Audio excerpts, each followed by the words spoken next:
So you see how what you sell can change just by changing the offer.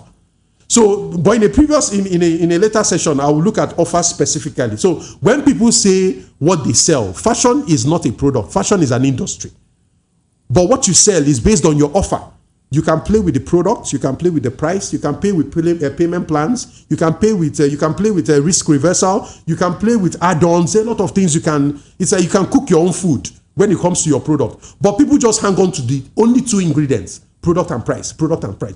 When you hang to product and price, you make yourself easily comparable with anybody out there. And if I can compare you, I will beat down your price. If I can compare, I say, the other person is selling for 4.5. Why are you selling 5 million? But if I cannot compare you, I'll just start telling you, please, my budget is not enough. Can we work around it?